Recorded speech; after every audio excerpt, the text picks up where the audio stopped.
이건 지금 그래서 한 10분만 지나면 이제 진도가 요번 단원 진도가 마무리돼서 1학기 때 마무리돼요. 남은 시간에 문제를 좀 많이 풀어볼 거예요.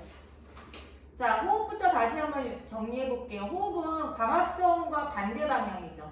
광합성 방향은 화살표만 반대로 하면 되잖아요. 그쵸? 그래서 광합성 할 때 이산화탄소 물이 있고 여기다가 빛을 집어넣으면 포도당이 나왔고 찌꺼기가 산소가 나왔죠. 그래서 요번에는 이 광합성 했을 때 요게 필요했단 말이에요. 그랬더니 호흡을 하면 호흡하고 산소가 있으면 이산화탄소 물 에너지가 나오니까 완벽하게 광합성하고 반대예요.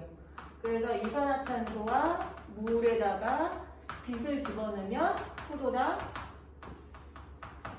그 다음에 산소가 나왔었어요. 그러면 산소에다가 포도당을 넣으면 요거 3개가 나오면 되죠.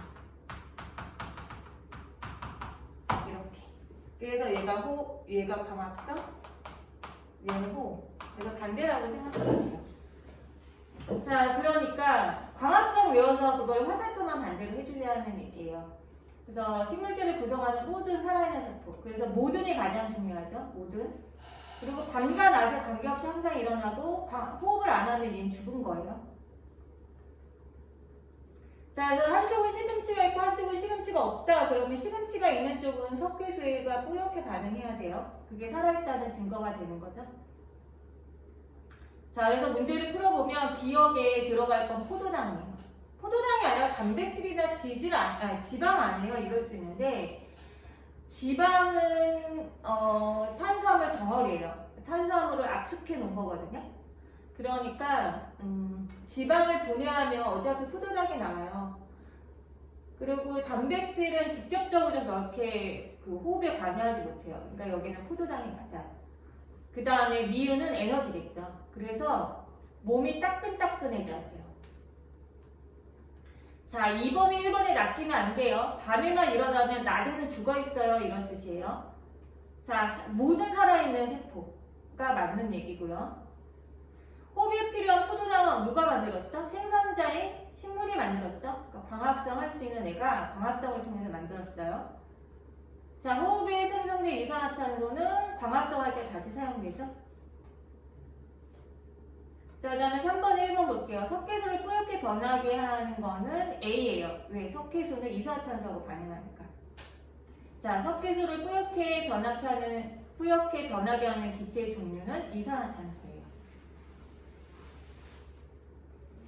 자, 그러면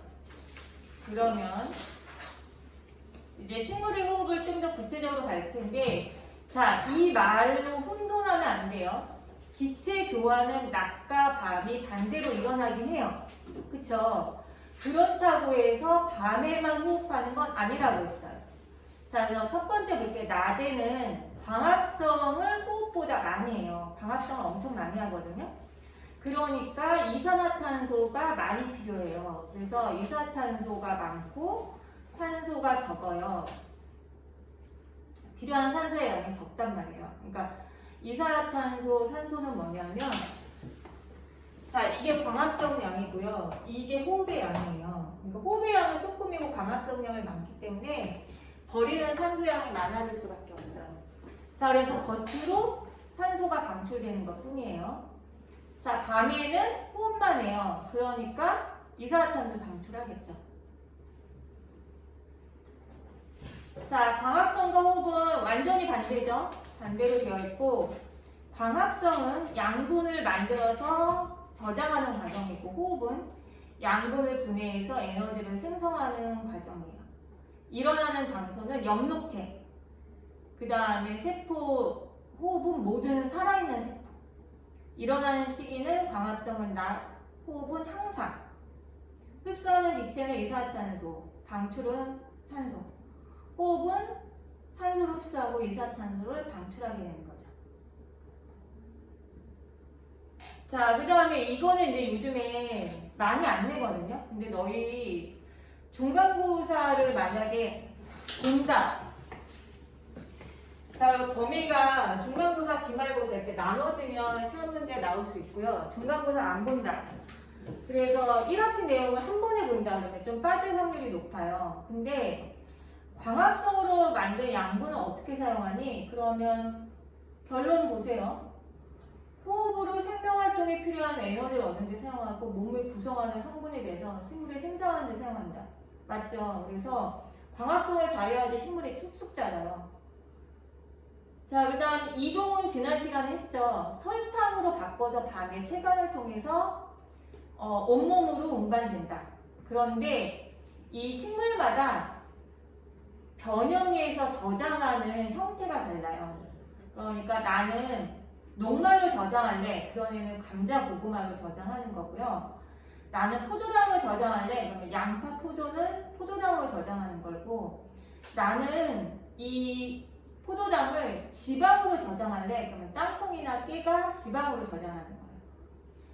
땅콩도 콩이니까 단백질 아니에요. 그러면 안 돼요. 땅콩이다 별표라고요. 지방이라고 다시 한번 확인해 주세요. 우리가 두유나 콩을 단백질이라고 거의 세뇌를 당했거든요. 그러니까 고기 대신에 두부 먹어 막 이러고 세뇌를 너희가 한 뭐 15년을 살았다, 10년을 세뇌를 당하고 있어요. 그쵸? 바다에 뭐 육지에서 나는 고기 막 이러면서 돼지고기나 쇠고기보다는 콩이 단백질이니까 콩을 먹어 막 이러고 세뇌를 당하니까 땅콩도 콩이라고 단백질이라고 잘못 생각해요. 근데 땅콩은 지방이에요. 그러니까 나는 건강을 위해서 단백질이 필요하니까 땅콩 많이 먹어야지 지방 먹고 있는 거예요. 돼지 기름에 그 돼지 삼겹살에 지방만 쏙쏙 골라서 먹는 거하고 똑같은 효과예요. 자, 그 다음에 사탕수수는 설탕으로 저장하는 거예요. 그래서 조미료는 사탕수수를 가공해서 압축하는 거니까 조미료를 살짝만 넣고 설탕을 엄청 많이 넣는 게 되는 거죠. 그래서 여기에서 특별히 중요한 건 없고요. 그냥 땅콩이 단백질이 아니라 지방이라는 것만 잘 확인해 놓으면 안 헷갈려요. 자, 그러면 내용이 1학기 께 마무리 되는 거예요. 그래서 밑에 있는 요 163쪽도 풀어주세요.